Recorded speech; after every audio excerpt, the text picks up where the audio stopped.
It's a bewitching question.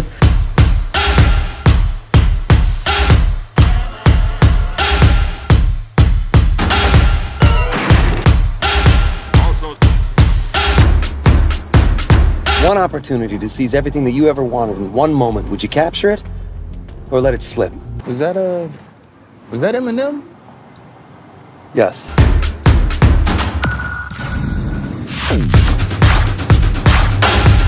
Why are you watching this?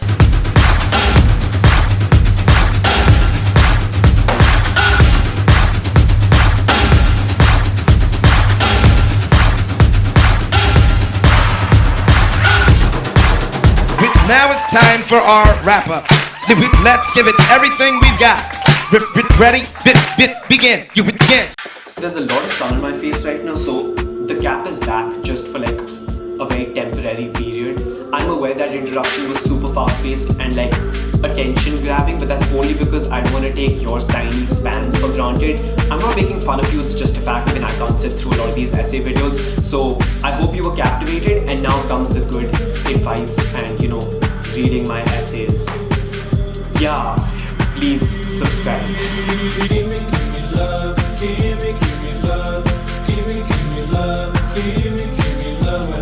First things first, what should the core of an essay be? The purpose of a college essay is twofold.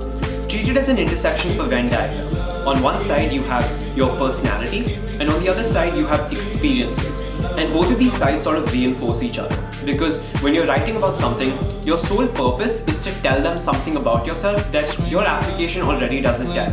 And most of that is your personality. On the other hand, if you're talking about yourself, you don't just want to say, I am a good debater. You want to back that up with a particular experience. Your goal going into this should not be to create a masterpiece. Your goal should not be to write about something that an admissions officer has never read before. Because statistically speaking, the likelihood of that is super small. Everybody has a unique story, and everybody's told their story at one point in time. Therefore, you shouldn't be worried about the topic you're writing about. And in a way, that's a good thing, because it sort of takes the stress out of thinking of the most amazing idea, because they've probably read about that idea. The point is, you should be approaching that idea in a way nobody has before. And that's why things become interesting, because your job then becomes to share your perspective. And most of the time your perspective can be unique. So you can take a really simple topic like being a stand-up comedian, or basketball, or football, or something that's played some role in your life, and you can approach it from a perspective that's known only to you and is hopefully a little more unique than other college application essays on that topic. When you talk about yourself, you don't talk about the 50 personality traits that make you you. What you want to do is think about what are the most important aspects about you. If you had to describe yourself to a person in less than a minute, what are some of the words you would use to describe yourself? What are some of the experiences that show you displaying those words? Something a previous Stanford admissions officer spoke about was that they want to know whether this is someone they would like to have lunch with or be a roommate with. And what are some of the criteria you use for that? Is this individual knowledgeable? Do they have insights or a perspective from some part of the world that I would like to hear about? Are they nice to talk to? Are they enjoyable people? Are they, not racist, not sexist, and open to hearing other ideas? So your goal should be to, number one, be a likable person, and two, show that you have some value to a community. What would you be like as a roommate? What would you be like to have lunch with? I wanted to read my essays out on a projector, except it looks like I have like a running rainbow through me, and I feel like I will give someone a seizure. I mean, I guess the only benefit I get out of it is doing shadow puppets. You're hearing these essays, I promise. So the projector didn't work, and I think I'm just gonna stick to reading them out like regular people. We tried, it didn't work. Let's get to it. Now, I'm going to be starting out with my Common App essay, which is 650 words long. The prompt for my Common App essay: you know that one child having the time of his life at a birthday party. 4 years old, reaching levels of euphoria unknown to adulthood, running wild on a mixture of fruit juice and icing. This is not about him. It's about the child running in the opposite direction where sound couldn't find him. Chased by her faceless monstrosity, I locked myself in a dark room. Still breathing heavily, tears began to well up in my eyes, as I dove under the bed with a large blanket and plugged my ears with shaking fingers. Balloons, as I had painfully learned, mimicked deafening explosions when shown too much love. As a child, I grew up with highly sensitive ears. Ordinary sounds produced exaggerated responses. Sitting in front of a doctor, I learned that nothing could be done to cure my fear of sound apart from coping with her. Sound was everywhere. Her presence was the bane of my existence. I was beginning to lose my own voice just to avoid her. You know that one child who gets over his distressing condition after an intense montage of Rocky-like determination that ends in a grand finale with a triumphant victory? Unfortunately, this isn't about him either. Though I could never truly triumph, sound and I learned to coexist, growing in each other's company. My ears, heightened detectors for inflections, began to uncover the undertones that go undetected by most. It helped me embrace my mother in a hug when her calm reassurance was tinged with a wavering hint of sadness. Sadness she warned me of. Yearning to help me be louder, sound often dared me to throw my voice. Over endless days, I stood at one end of my house, grabbing my voice and hurling her with all my might across to my father. Eventually, I found comfort in her presence. I could throw my voice, far and strong, without sending myself into a spin. Running from her for so long, I finally embraced sound. Her meanders and curves nourished my monotonous speech as I began to push the boundaries of my voice, searching for purpose. Strangely enough, I found their purpose among people marked by her absence, silence. Driven by such muffled voices, I now raise my own voice for the differently abled, overlooked, excluded, and underestimated. This September marked the crescendo of our relationship. I was chosen to deliver the welcome speech for the Dalai Lama. Under the gaze of thousands, I walked up to the podium steadily. With the guise of solace, I concealed the flurry of thoughts running through my mind. Every word I spoke, the distance of my lips from the mic, and the degree my neck turned mattered. I was speaking for His Holiness. When my illusion of composure reached a critical point, sound broke through. Revealing my most vulnerable self, I spoke from my heart about faith and His Holiness's search for it in a fractured world, seeking humanity. Spurred by my listeners' empathy and murmurs of realization, I used her strength to rouse the essence of heartfulness. Enduringly, the Dalai Lama bound my hand, bringing it to his forehead and blessed me. I knew I had done justice to the voice I had been given. You know that one child who wakes up to find himself bonded to the unlikeliest of allies? An ally who carries him as he develops, berates him when he is weak, but lifts him to become the person he is today? This is his story.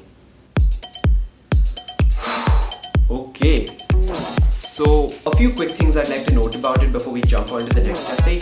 Number one, you're going to notice I didn't talk about Spectroverse, which was my non-profit. The logic that I had was that in every letter of recommendation I had, from my counselor's letter of recommendation to my teacher's letter of recommendation to my external letter of recommendation to my activities list, everyone was talking about Spectroverse, and I felt that the admissions officer already heard enough about it and they didn't really want to hear more.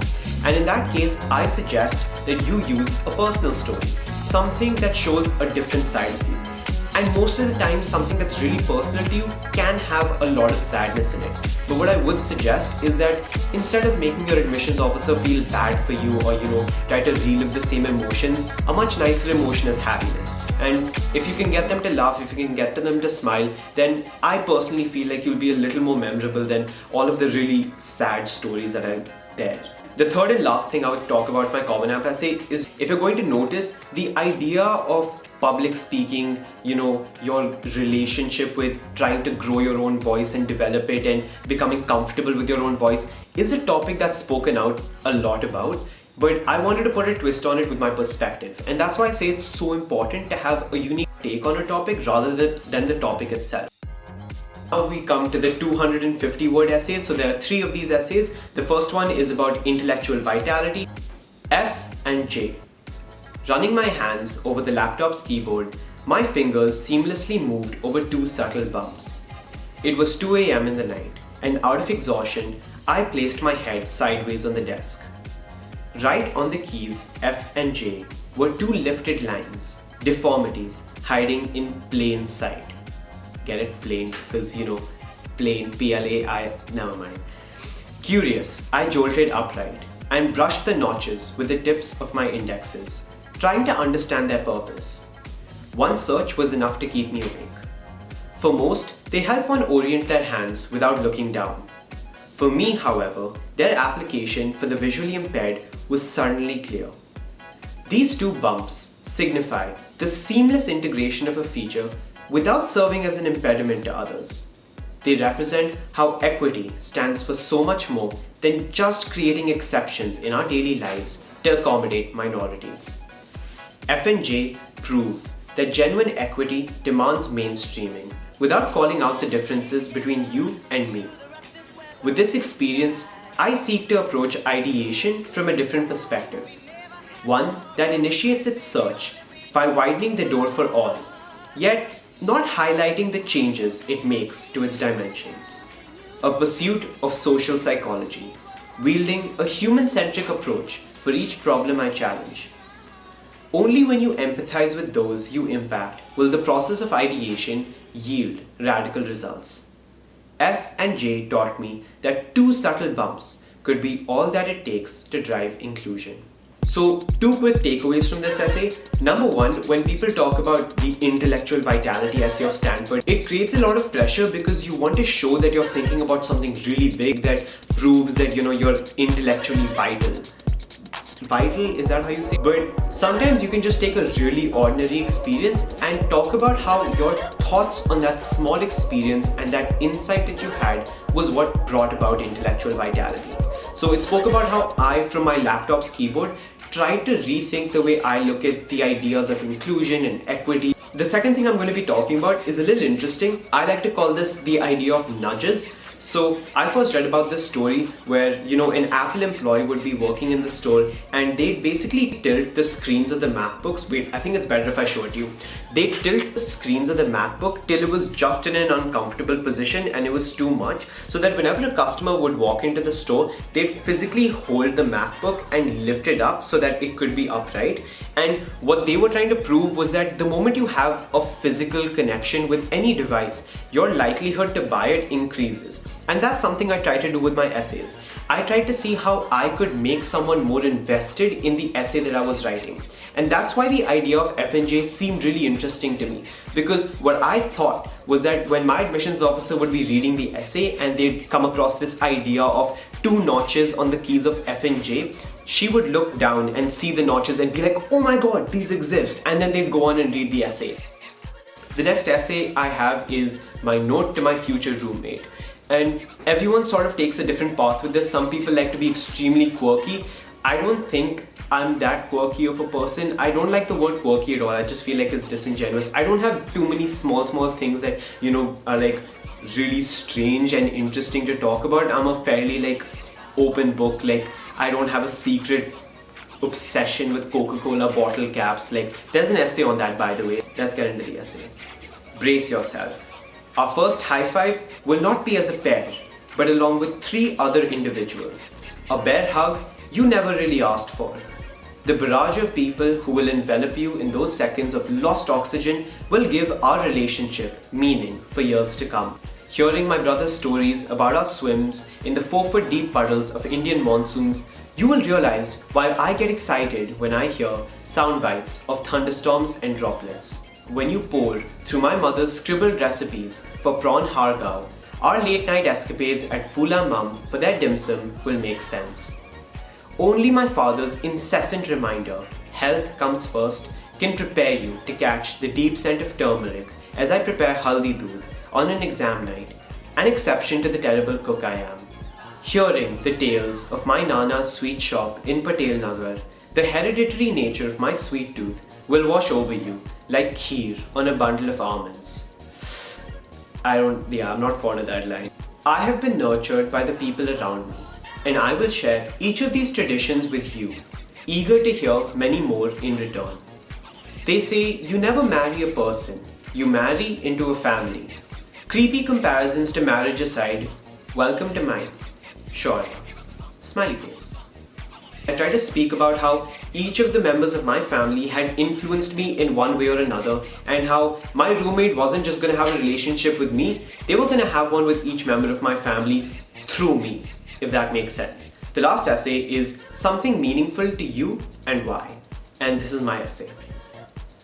Sitting on the stairs with Ravi, my first interaction with a hearing impaired child, I felt helpless. However, his excitement to share, effusive expressions, and rapid gestures overshadowed my stumbling fingers.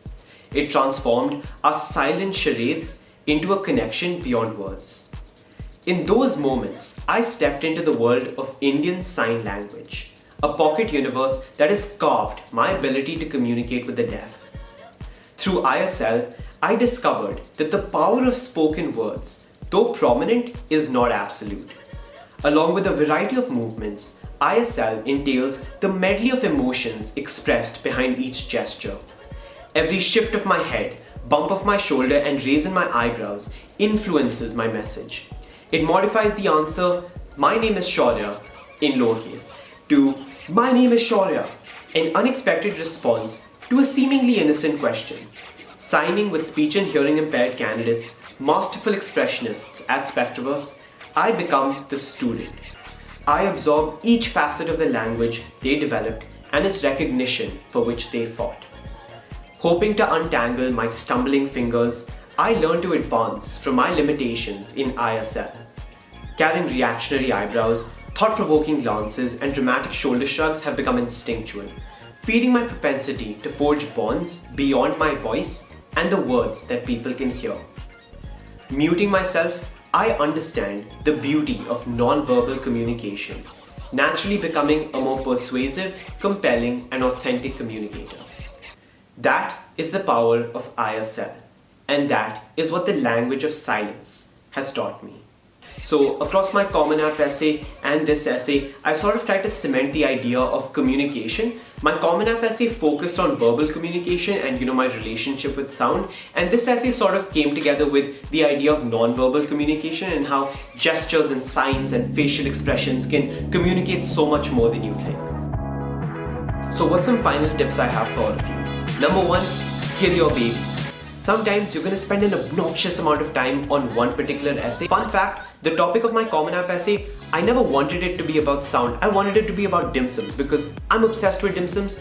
That sort of contradicts my previous fact about me not being quirky. I don't think it's that quirky to like dim sums, they're amazing. But I wrote an entire essay about my entire history with dim sums, and I'll put the opening paragraph here in case you want to read the hook. The problem was I wrote the hook and I really liked where the story was going and I just wanted to write an entire essay, but it sort of took a turn which wasn't as great and the quality of the essay just sort of declined, but I loved it so much I didn't really notice, and it took literally 6 people who read it and told me this isn't the best essay out there, you can do better, for me to finally understand. So I killed it, and no regrets. Thank you so much for watching my essays video. I hope you managed to get through it. If you made it this far, thank you so much for watching. I really appreciate it. I don't know why I'm doing this. It's really late at night. My projector idea failed miserably and I've had to do this to recompensate. I meant to say recuperate and compensate at the same time. Yeah. Thank you for watching and I'll see you next time. Augusta, if you had one piece of advice for people who are writing their essays, what would it be? Don't watch videos, just do it. Scum. Lady, hear me tonight.